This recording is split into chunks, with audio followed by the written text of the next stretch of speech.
बाप्पासाहेबांचं समगीत ह्या श्लोकावर माझे अनेक पूर्वीचे तसे तुझे जन्मसाचे माझे जाणे मी सगळे तुझे तुलाच ना कळे. माऊलींचं निरूपण. तव श्रीकृष्ण म्हणे पंडू सुत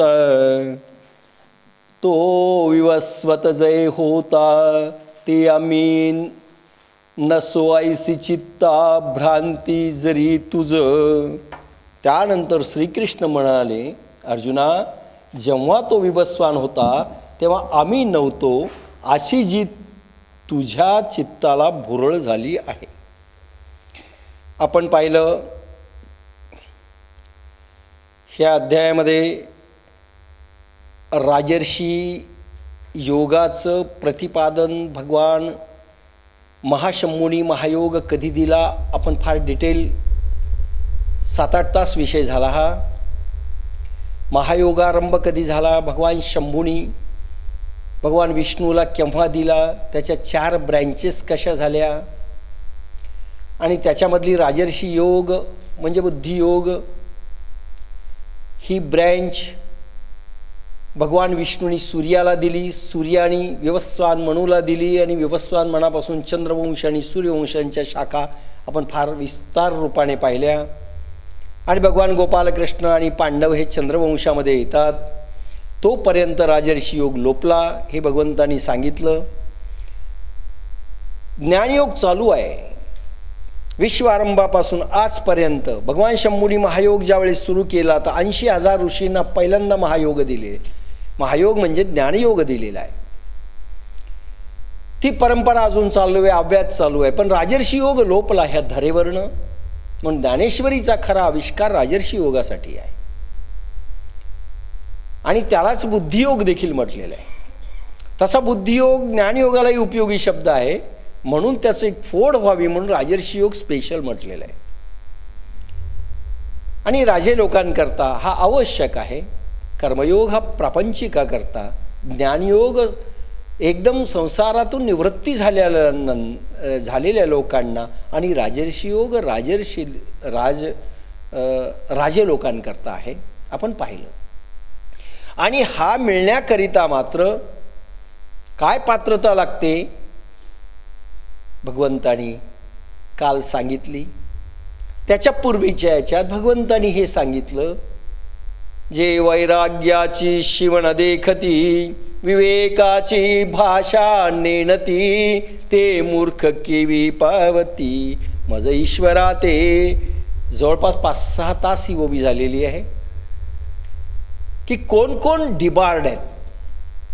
जरी धर्मगुरू असतील, जरी शास्त्रगुरू असतील, जरी मंत्रगुरू असतील, तीही डिबार्ड आहेत. त्यांचा प्रवेश ज्ञानेश्वरीमध्ये होऊ शकत नाही. आणि त्याची कारणं वैराग्य आणि विवेक कशाला म्हणतात हे आपण सांगितलं. आणि नंतर अर्जुन कसा पात्र होता ह्या काल ओव्या झाल्या. आता त्याच्यापुढे अर्जुनाने किती सुंदर प्रश्न विचारलाय. काल मी सांगितलं ना, माणसाला जीवनामध्ये शिकायचं असेल ना बोलणं, ज्ञानेश्वर भगवंत आणि भगवान ज्ञानेश्वरांनी ज्या ओव्या टाकल्या तितक्या अप्रतिम आहेत. अर्जुन आणि भगवान कृष्णामधला संवादही ऐकण्यासारखा आहे आणि ज्ञानेश्वर आणि निवृत्तीनाथांचा संवादही ऐकण्यासारखा आहे. किती मार्दव, किती मधुरता, किती नम्रता. हे जर आपण शिकलं, मला नाही वाटत आपल्याला काही जीवनात कमी पडेल. आपल्याला बोलता येत नाही म्हणूनच सगळं आपल्याला जमत नाही. प्रपंचही जमत नाही, परमार्थही जमत नाही.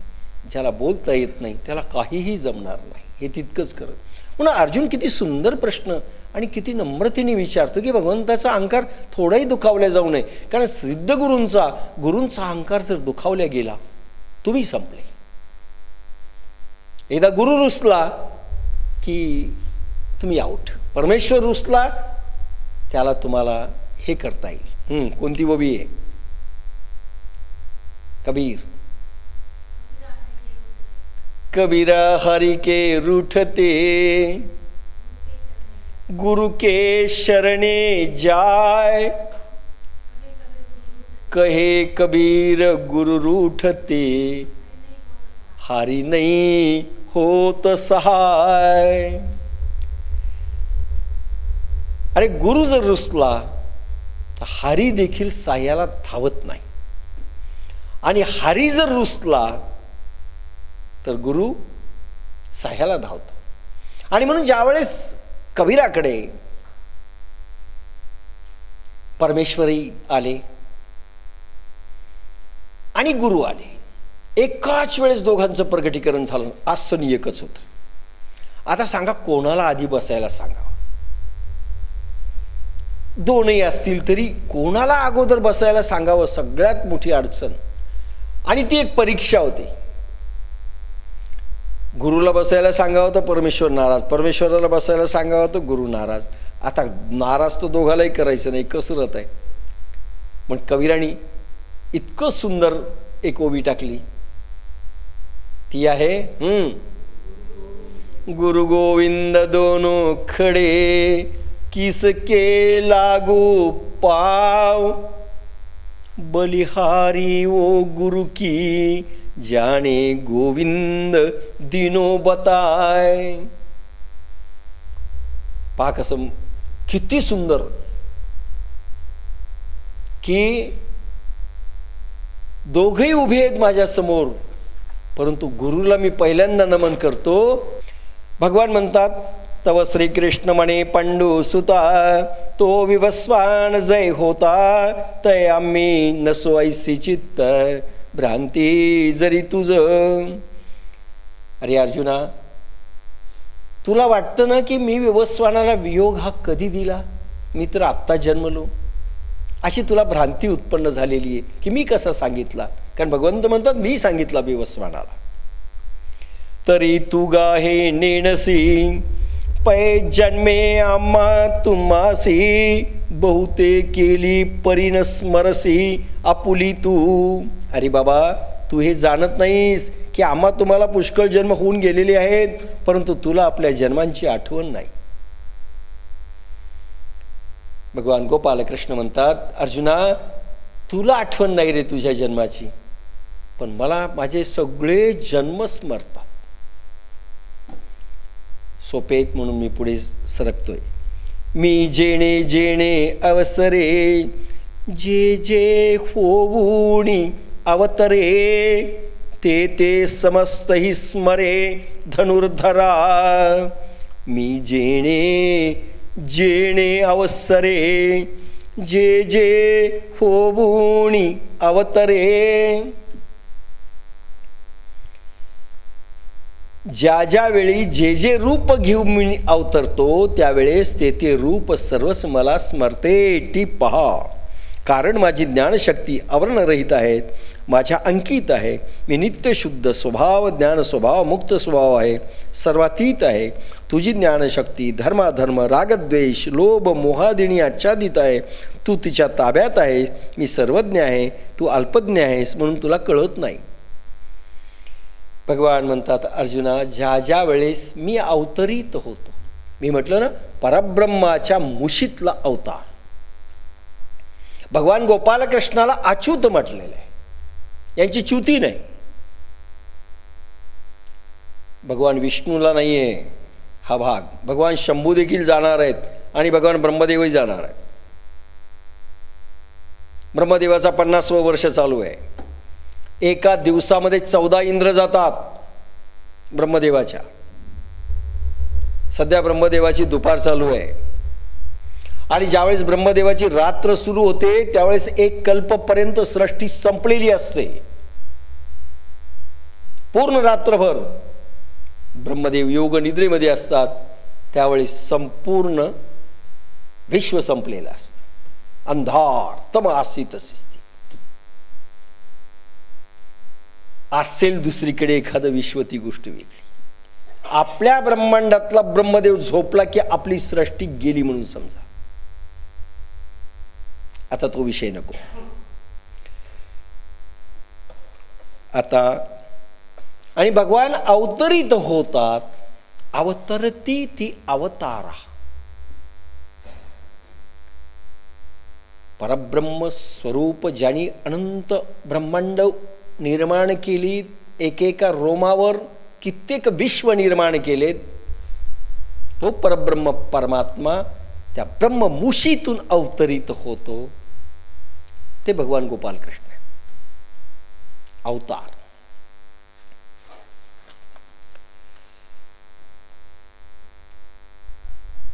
अजोपि सन्नव्ययात्मा भूतानामीश्वरोऽपि सन् प्रकृतिं स्वमधिष्ठाय संभवाम्यात्ममायया. 6वा श्लोक. अजोपि सन्नव्ययात्मा भूतानामीश्वरोऽपि सन् प्रकृतिं स्वमधिष्ठाय संभवाम्यात्ममायया. मी अंतर्यामी साक्षी जन्मरहित असूनही माझे ज्ञानशक्ती स्वरूप कधीही क्षीण न होणारे असे असूनही, भूतांचा ईश्वर नियमन करणारा असूनही आपल्या त्रिगुणी प्रकृतीला वश करून घेऊन आपल्या मायेने अचिंत्य सामर्थ्याने जन्म घेतो. अजन्मामी अविकार सर्वभूतांचा ईश्वर माया स्वाधीन ठेवितो माया योगे आकारतो. श्लोक माऊलींचा. मनोनी हे अगवे मागील मज आठवे मी आजही परिसंभवे प्रकृती योगे. मनोनी हे अगवे मागील मज आठवे मी आजही परिसंभवे प्रकृती योगे. म्हणून मागील हे सर्व मला आठवते. मी जन्मरहित खरा, पण मायेच्या योगाने जन्म घेतो. भगवंतानी स्वतःचं स्वस्वरूप सांगितलं. कारण अर्जुनाला ट्रेलर दाखवण्यात आलंय. 2रा अध्याय बुद्धियोग दिला, राजर्षी योग दिला, पण ट्रेलर आहे, परिपूर्णता नाही आहे, स्पार्क आहे. आणि त्यामुळे अज्ञान कायम आहे. सिद्ध संतांना, देवाला, देवशक्ती धारित संतांनाही ओळखणं कठीण आहे. लक्षात घ्या. पाण्यामध्ये मासा जन्म घेतो, पाण्यामध्ये मासा निद्रा घेतो, कैसा जावे त्याच्या वंशात तेव्हा कळे. जोपर्यंत सिद्ध स्थितीला भक्त येत नाही, भक्त भगवंत रूप होत नाही, तोपर्यंत त्याला ओळखताच येत नाही. आणि दुर्दैव ह्या देशाचं की सर्वसामान्य माणसासारखा त्यांचा व्यवहार असल्यामुळे सिद्ध गुरूंना आम्ही ओळखत नाही. आणि म्हणून सध्याच्या साध्या गुरूंनी मात्र, धर्मशास्त्रीय गुरूंनी ड्रेसच बदललेत ओळखता यावे म्हणून. पण सिद्ध संतांनी कधी ड्रेस बदललेले नाही. आणि जे सिद्ध संत झाले त्यांचा ड्रेस त्यांच्या फॉलोअरने घेतला. कदाचित तो योगायोगाने घातलेला असेल, त्या फॅशन म्हणून घातलेला असेल, पण ती फॅशन सारखी चाललेली. तुकाराम पटका बांधत होते, पटकाधारी कीर्तनकार सुरू झाले. हे मात्र इकडे बोडखे राहतील, टोप्या घालतील, पण कीर्तनात उभा राहिले की पटका घातला पाहिजे आणि उपरणं कमरेला बांधलं पाहिजे. हे सगळं महावीर कसे राहिले तसे जैनांच्या साधूंनी राहायचं. ती सिद्धी असो नसो, सिद्धत्व असो नसो, त्याचा काही विचार नाही. फक्त ड्रामॅटिकल त्यांचा वेश घेतला आम्ही, त्यांचं सामर्थ्य नाही घेतलं. या देशाने सिद्ध संतांचे वेश घेतले, भेस घेतला, पण त्यांचं सामर्थ्य घेतलं नाही, संतत्व घेतलं नाही. आणि त्यामुळे पाणीपत झालं आमच्या संस्कृतीचं, सगळ्या गोष्टींचं पाणीपत झालं. पण त्याला इलाज नाही. म्हणून भगवंत देखील गोपाल कृष्ण परब्रह्म परमात्मा आहेत. किती जणांनी ओळखलं सांगा? एकच अवतार असा आहे की ज्यांनी प्रचंड चमत्कार लहानपणापासून दाखवले, पण त्याला जादूगार म्हटलं गेलं. मायावी म्हटण्यात आलं. किती चमत्कार लहानपणापासून. असा अवतार झालेला नाही. भगवान रामचंद्र प्रभूंनी नाही दाखवले चमत्कार. कुठल्याच अवतारामध्ये चमत्कार फार कमी आहेत. पण भगवान गोपाल कृष्णाने प्रचंड चमत्कार दाखवले. तरी किती जणांनी याला देव म्हटलं. गोपिका फक्त बाजूला सारा, गोकुळ बाजूला सारा, तरी नंदा आणि यशोदा ओळखू शकलेले नाही आहेत. देवकी वासुदेवही ओळखू शकलेले नाही आहेत. आणि गोपिकामधला काही भाग ज्या गोलोकातून आलेल्या होत्या त्याच ओळखत होत्या. बाकीच्या गोपिका ह्या कामातुरा होत्या. ज्यावेळेस मी भक्ती सांगेल त्यावेळेस हा विषय होईल. तुकारामांनी त्यांचं वर्णन केलं. ऐशा गोपिका त्या कामातुरा नारी, चित्त विहळते देखावया हारी, मिस पाणीयाचे करतील घरी, 12-16 मिळूनी परस्परी वो, गाई गोपाळ यमुनेचे तटी, येती पाणी मिळोनी जग जेठी, चेंडू चौगुणा खेळती वाळवंटी, चला चला म्हणती पाहू दृष्टी वो, ऐशा गोपिका त्या कामातुरा नारी. कामातूर म्हटलेलं आहे. पण हा विषय नाही घेत आता. पण भगवंताला किती लोकांनी ओळखलं. सर्व गोपिका देखील नाहीत. गोलोकवासी ज्या मूळ गोपिका होत्या त्या जर सोडल्या, राधा सोडली, कोणी ओळखलं नाही. माझ्या कुकुलू बाळाला किती मारायला यायले, तर तो वाचायला देव वाचवायला आहे. ही यशोदेच आहे. कोणी ओळखलं त्याला. भीष्माचार्य जर सोडले, द्रोणाचार्य, कृपाचार्य आणि विदुर, ही मंडळी सोडली तर कोणी ओळखलेलं नाही. अर्जुनाने देखील शेवटपर्यंत ओळखलं नाही. भगवद्गीता सांगेपर्यंत माहिती तू परब्रह्म आहेस, माहिती नाही ओळखलं. घरच्यांनी तरी ओळखलं का? रुक्मिणी सोडल्या, बाकीच्या मातोश्री किती जणींनी ओळखलं. आणि बायका आपल्या पतीला ओळखतातच हे खरं नाही, फार कमी. फक्त रुक्मिणी. सत्यभामा देखील नाही, जामवंती नाही, कालिंदी नाही. किती जणांनी ओळखलं. म्हणून म्हटलं की भगवंताला फार कमी लोकांनी ओळखलं. सुदाम यांनी सोडलं. काही ठराविक पात्र जर सोडली, कोणी ओळखलेलं नाही.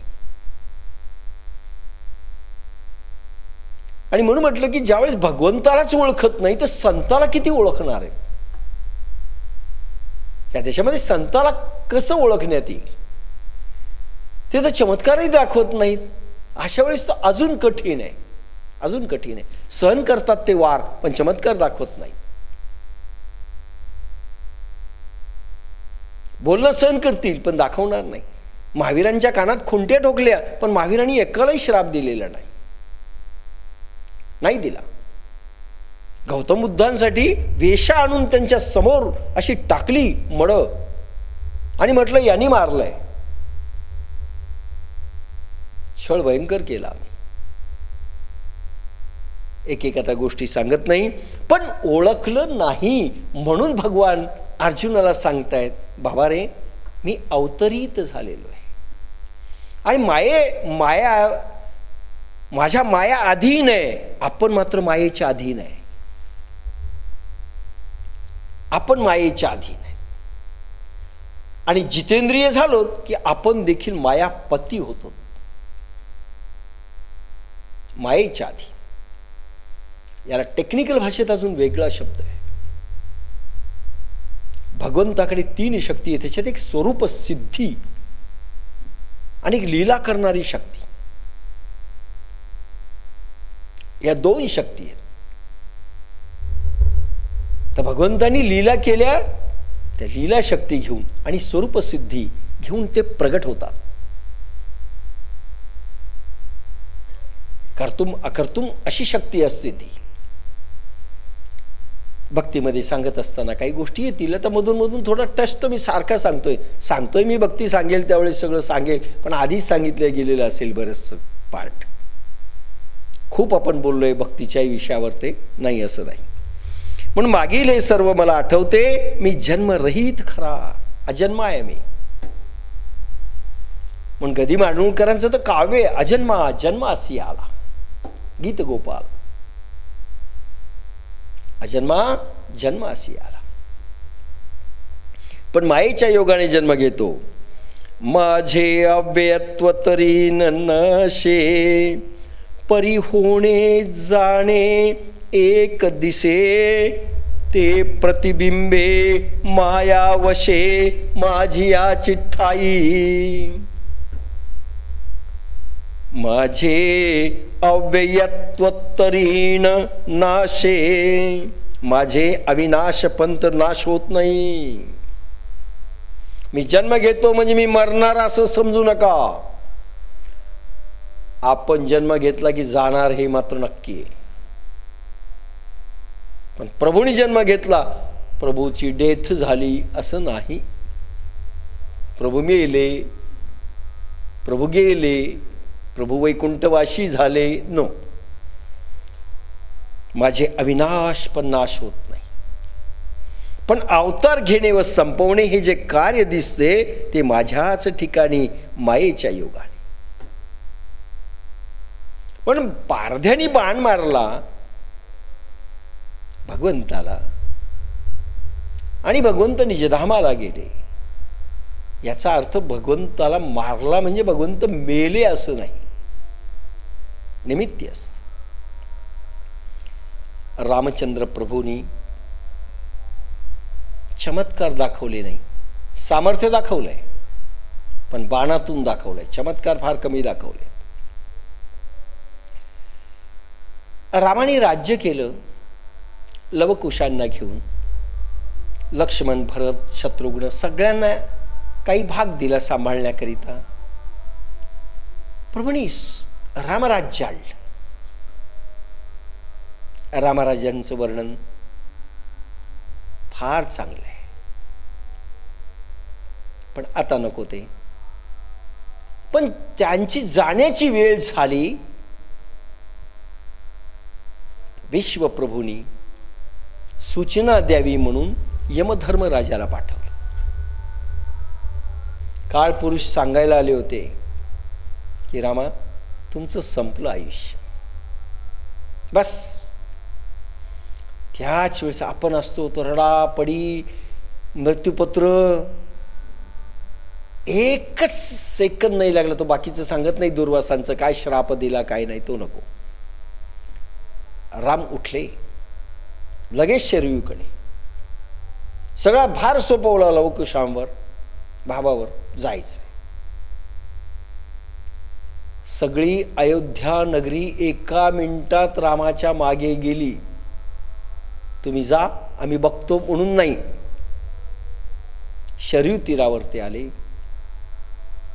इतक्या पाण्यात गेले.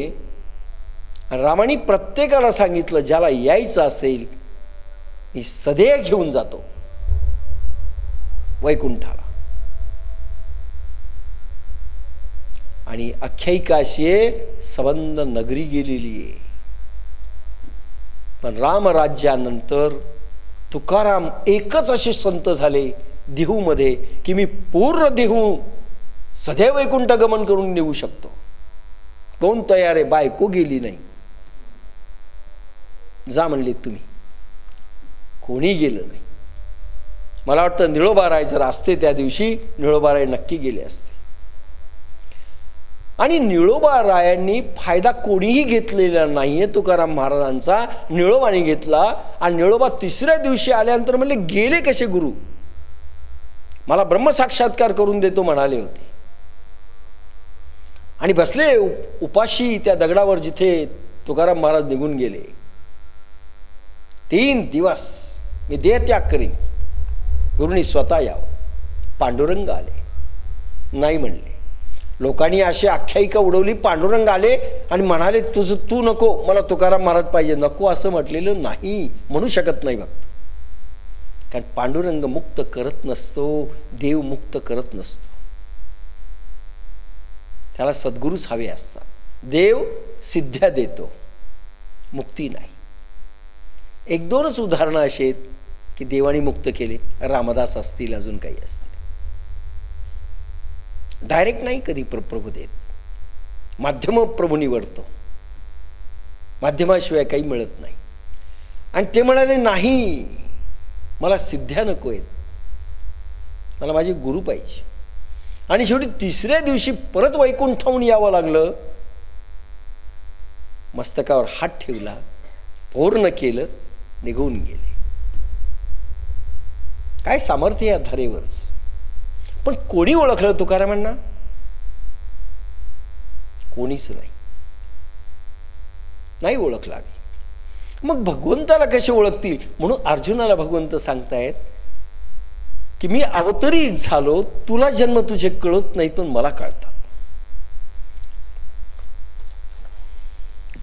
माझी स्वतंत्रता तरी न मोडे, परिकर्माधीन ऐसा आवडे.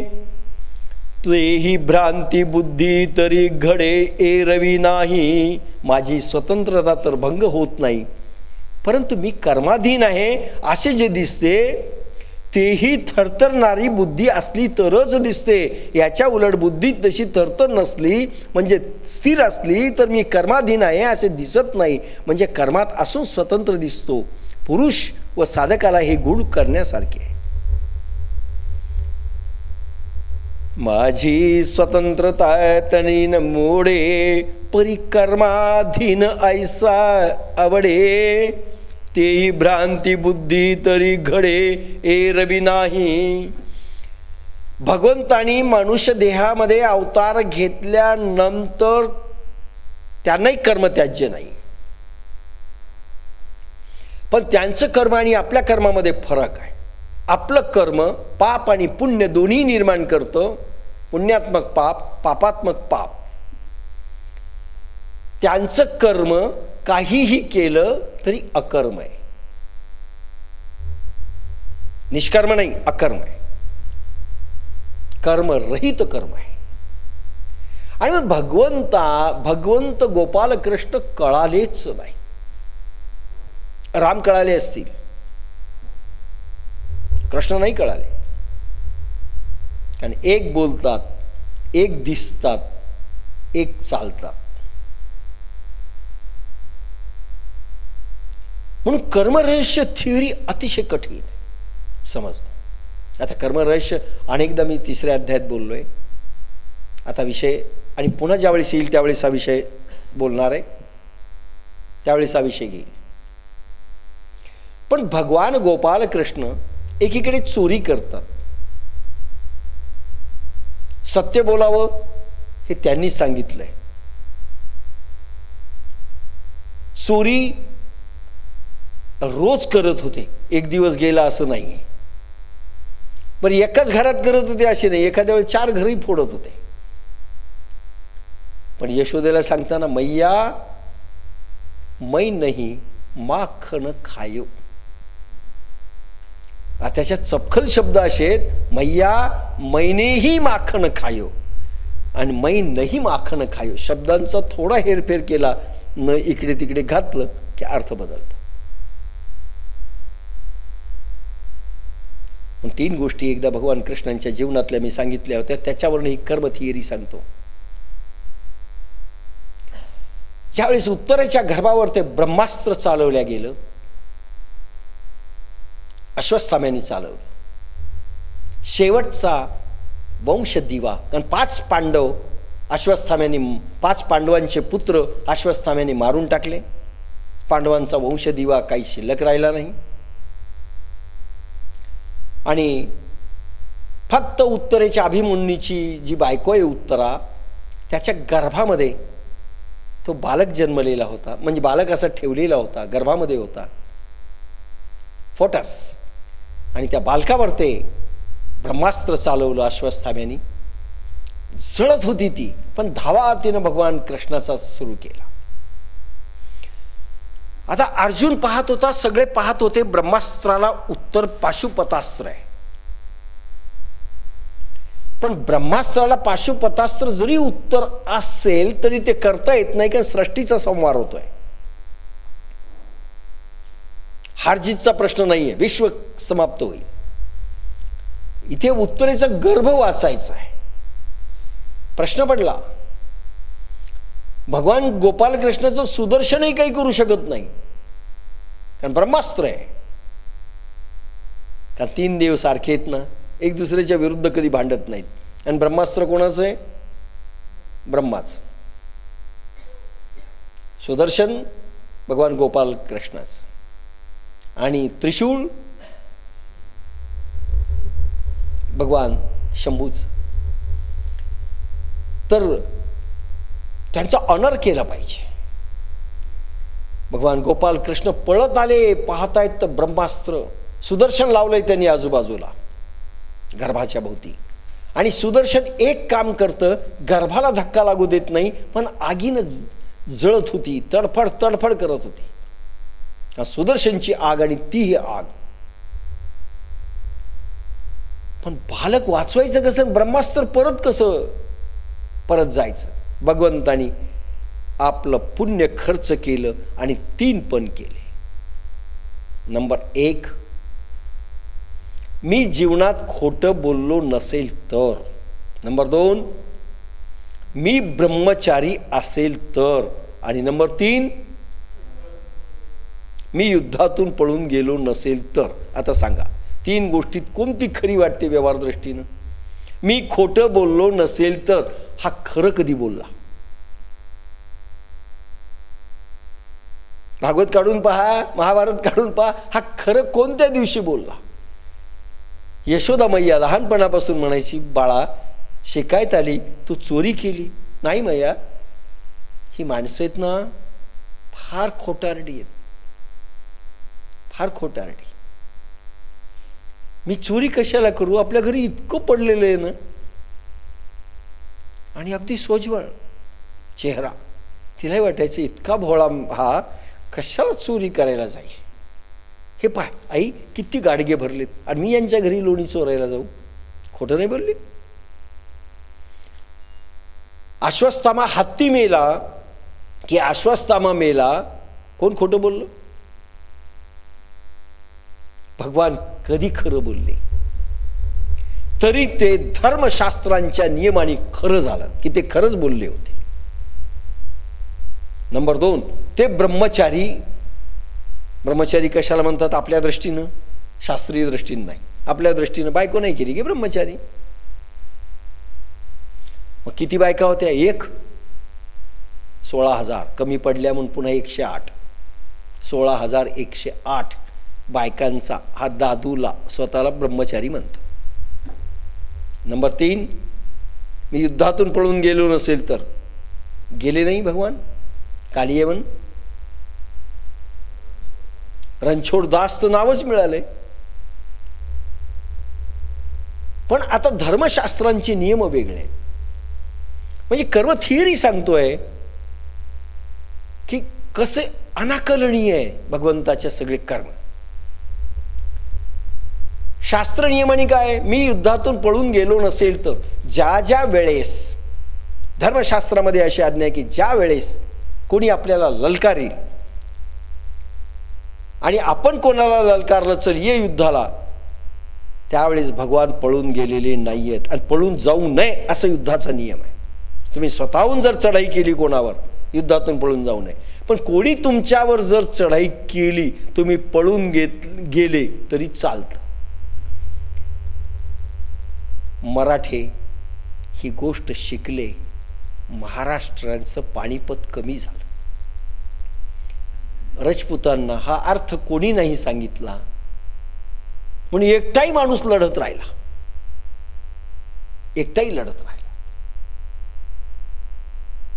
फक्त मराठ्यांच्या इतिहासामध्ये 5 ते वीर जे लढले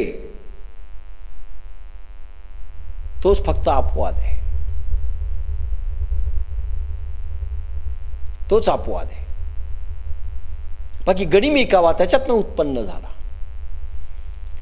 पण श्रीकृष्ण ज्या ज्या वेळेस चढाई करून गेले, अरे एकदा चढाई करून गेले होते, 3.5 शस्त्र एकत्र आली. अर्जुनाचं आणि श्रीकृष्णाचं भयंकर युद्ध झालं. डांगी राजाच्या प्रकरणी त्या घोड्याच्या उद्धाराकरता यांनी सुदर्शन चालवलं, त्यांनी पाशुपतास्त्र चालवलं, नाही हटले भगवान मागे. आणि मग भगवान शंभूला प्रश्न पडला की संपवायचं काय हे सगळं, आणि धावत आले आणि त्यांनी त्रिशूळ चालवला भगवान शंभूने. मग ते युद्ध रोखण्यात आलं, पण नाही हटले मागे. ज्या ज्या वेळेस भगवान स्वतःहून चढाई करायला गेले, हटले नाही. मग मी युद्धातून पळून गेलो नसेल तर, आणि युद्ध लादला असेल तर मी पळालो, पण मी स्वतःहून युद्धाला गेलो असेल तर नाही पळालो. हे करेक्ट आहे, हे धर्मशास्त्र नियमाने. शास्त्र माहिती पाहिजेत, शास्त्र माहिती पाहिजे. आणि म्हणून ज्ञानेश्वरीला आलं पाहिजे, नाही तर काही कळणार नाही. नंबर 2, नाही तर कर्म रहस्य समजणार नाही, निश्चय साधना करून होणार नाही. आणि नुसते बाबाजींचे डोक्यावरचे आशीर्वाद घेऊन काही होत नसतं. प्रत्येक गोष्ट इतकी सूक्ष्म आहे, ती कळालीच पाहिजे. नंबर 2, भगवान काय म्हणाले, मी लबाड बोललो नसेल तर. आणि 3, मी ब्रह्मचारी असेल तर. ब्रह्मचारीपणाचा अर्थ ब्रह्मचर्य,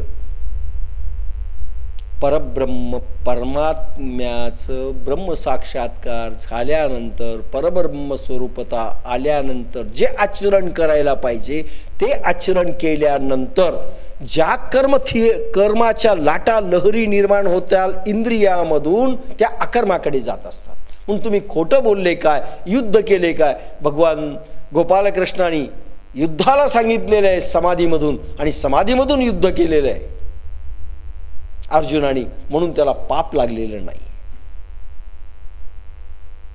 समाधी अवस्थेतनं व्यवहार केल्यानंतर ते चिलखत बनतं. कोणती ओवी आहे, जैसे वज्र कवचले विजे, मग शस्त्रांचा वर्षाव साहिजे. अर्जुना, वज्र कवच घाल आणि मग शस्त्र पडू दे, तुला बाधा करणार नाहीत. आणि हे वज्र कवच समाधी बोध. त्या अवस्थेतनं कुठलाही तुम्ही व्यवहार करा, नो पाप. सहज तुमच्या हातातनं काही मर्डर झाला किंवा असे मुंगे किडे असे रगडले तरी ती हिंसा नाही, ती अहिंसा आहे. समाधी बोध अवस्थेतनं. आणि ह्या खुणा नाही समजल्या तर भगवानही समजणार नाहीत आणि संतही समजणार नाहीत आपल्याला. आणि अशी अवस्था झाल्यानंतरचं कर्म वेगळं, तोपर्यंत परवानगी मागणे, अर्पण करणे हा भाग येतोय. परवानगी मागणे, अर्पण करणे हे निष्कर्ष सर्वार्पण पद्धतीतनं आपण जे 7 तास बोललोय त्याच्यावर आणि नेहमी बोलत असतो, आणि तुम्हाला प्रयोग दिलेला आहे तो करायला. क्रियमान कर्म संपवण्याचा हा पहिला धडा आहे. मग प्रारब्ध कर्म आणि संचित कर्म कसं, तो वेगळा विषय. क्रियमान कर्म संपवण्याचा हा पहिला धडा आहे, सर्वार्पण पद्धती जी तुम्ही करत आहात. याच्यामध्ये निष्कर्मता उत्पन्न होते, पण अकर्मता नाही, निष्कर्मता. आणि त्यानंतर अकर्मता समाधीबोध अवस्थेतनं एकदा इंद्रियांचे तुम्ही स्वामी झाल्यानंतर, इंद्रिय जीत झाल्यानंतर, प्राण जीत झाल्यानंतर, मायेचे मायापती झाल्यानंतर जे कर्म उत्पन्न होईल, परवानगी नाही, ते तुमच्या ऑर्डरने होईल. कारण तो भगवंत होतो, त्याचं खाणं पिणं सगळं सगळं समाधी अवस्थेत नव्हतं. आणि त्या क्रियाही तशाच होतात आणि त्या ईश्वर प्रेरित होतात. मानवी बुद्धी प्रेरित नाही, ईश्वर बुद्धी प्रेरित, स्पिरिच्युअल कोशंट, ऋतुंभरा प्रज्ञा त्याच्यामधनं होतात, ईश्वरी प्रेरणा असतात. आणि त्याच्यामधनं कुठलंही कर्म केलं त्याला बाधत नाही. इतकी कर्म थिअरी आहे. आणि म्हणून भगवंत साध्या माणसाला ओळखू शकत नाही, भगवंताला कधी ओळखावं. म्हणून भगवंत कसे वागले. आणि मग हे ज्यावेळेस विद्वान लोक त्याचं श्लेष काढतात, हा नाचाड्या होता, हा सोंगाड्या होता, ह्यानी रॉक अँड रोल केला, रास क्रीडा म्हणजे, हा व्यभिचारी होता, काय कळणार आहे. जावे त्याच्या वंशा तेव्हा कळे. स्थितप्रज्ञस्य का भाषा समाधिस्तस्य केशव.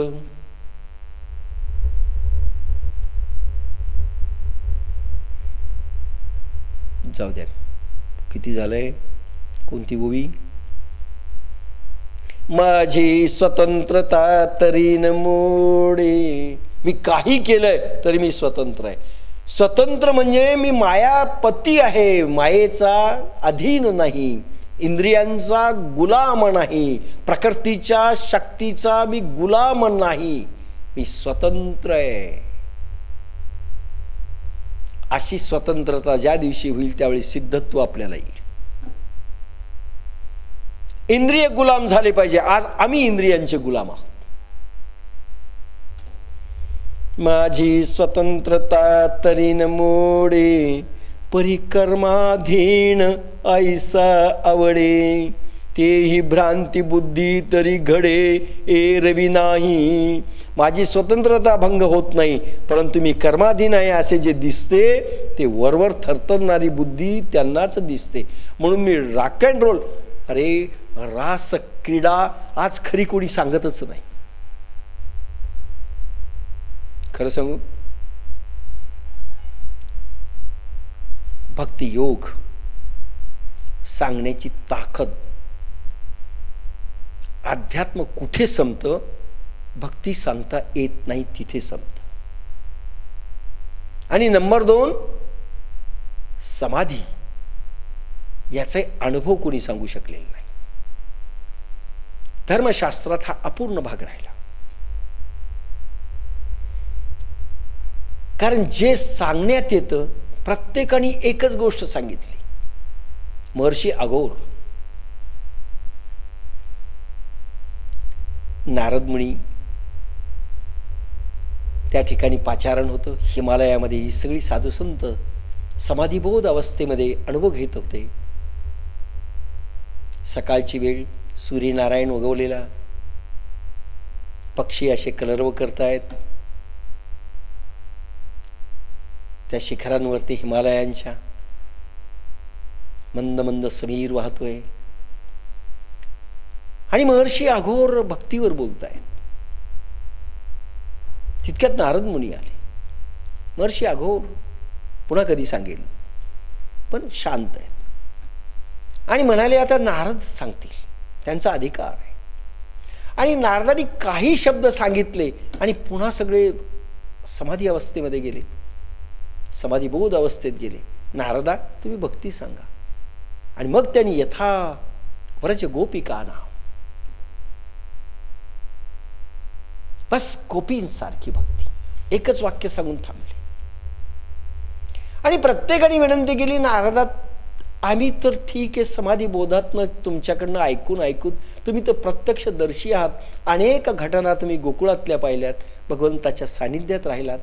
कारण ज्या ज्या वेळेस भगवान अवतार घेतात नारद आजूबाजूला असतात प्रत्येक अवतारात.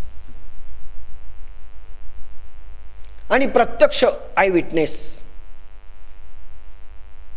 म्हणून नारदाला फार मोठा मान आहे. आणि मग नारदांनी सांगायला सुरुवात केल्यानंतर नारदांचं एक वाक्य येतं. महर्षी क्रतू देखील त्यांना विचारतात. नारद म्हणाले, खरं सांगू, आणि हेच महर्षी अघोर म्हणाले होते, भक्ती सांगता येत नाही. कारण जे आम्ही सांगतो ते अपूर्ण शब्द आहेत. काही शब्दांचा एवढा विस्तारच होऊ शकत नाही महाभाव भक्तीमधला आणून उभा करणं शब्दांमध्ये शक्य नाही.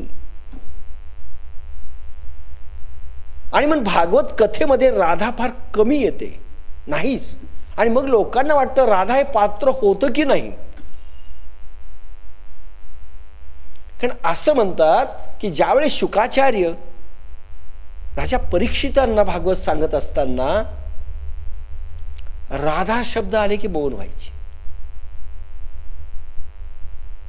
राधेचं उलट आहे धारा. धारणेचा प्रभाव एवढा प्रचंड व्हायचा, समाधीमध्ये गेले की शब्दच फुटायचे. सर्वात नाही बोलले शुकाचार्य, कारण बोलू शकत नव्हते राधेवर. आपण जसं गप्पा मारतो ना कीर्तनातनं प्रवचनातनं, महर्षी लोक शब्द जरी फेकला तर बोलू शकत नाही. आणि शुकाचार्य म्हणाले, अरे गोकुळाचं काय वर्णन करू, शब्द अपूर्ण पडतात. नारद जे म्हणाले तेच भगवान शुकाचार्य म्हणाले. शब्दांमध्ये तेवढं सामर्थ्य नाहीये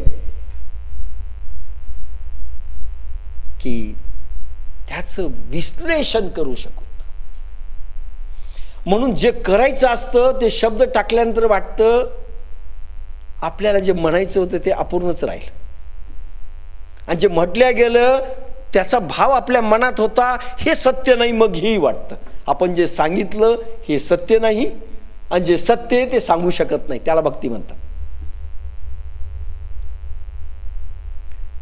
जे सत्य ते सांगू शकत नाहीत, आणि जे सांगू शकतो ते सत्य आहेच हे नाही. तसाच अनुभव आहे असं नाही. किती अवघड आहे. मग भगवंताचं प्रत्येक गोष्ट ओळखणे किती अवघड आहे. आणि उद्या मी जरी भक्तीवर बोलेल 9वा अध्याय लागल्यानंतर 12व्या अध्यायापर्यंत केव्हाही बोलू शकेल, पण मी सगळं सांगू शकेल ते नाही सांगू शकले तर मी सांगू शकेल हे तुम्ही सत्य मानू नका. त्याने काय सांगितलंय तेवढंच सांगेल. मी स्वतः जो अनुभव घेतला, शेखर आणि मी मोदीजी महाराज पुण्यतिथीच्या दिवशी, तो सांगत चाललोय ना, मलाच त्याची अपूर्णता वाटते. नाही नाही, मी ज्या शब्दांनी सांगायलो ते शब्द अपूर्ण आहेत, बरोबर नाही आहेत. आणि म्हणून म्हटलंय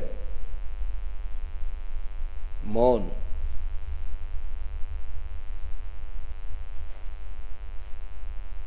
शब्दे विण संवदिजे इंद्रियानेन भोगिजे. शब्दे विण संवदिजे, शब्दाशिवाय काही शब्दामध्ये येऊ शकत नाही त्या अनुभवाची पकड.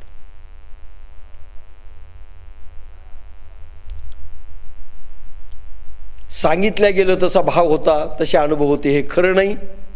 आणि जसा भाव आणि अनुभव आले तसं सांगू शकत नाही. अवघड आहे. म्हणून समाधीवर कोणी बोललेलं नाही. थोडंफार ओशो बोलले तेही अपूर्ण. ते स्वतःच म्हणतात नाही बोलू शकत. सगळ्यात मोठी शोकांतिका आहे. आणि आपल्याकडे तर लांब लचक प्रवचनं चालतात, कारण अनुभव नाही.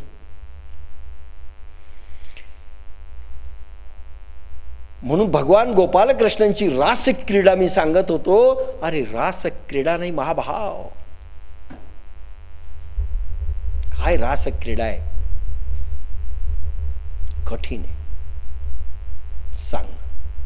तो डान्स नव्हता, रॉक अँड रोलचा.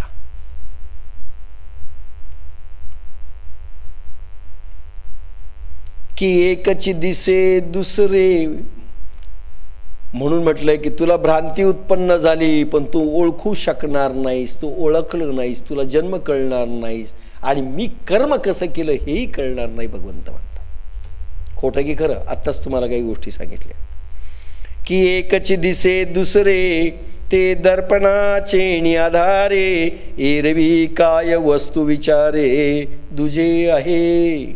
किंवा एकच वस्तूचे दुसरे रूप जशाच तसे दिसते, ते आरशामुळे दिसते.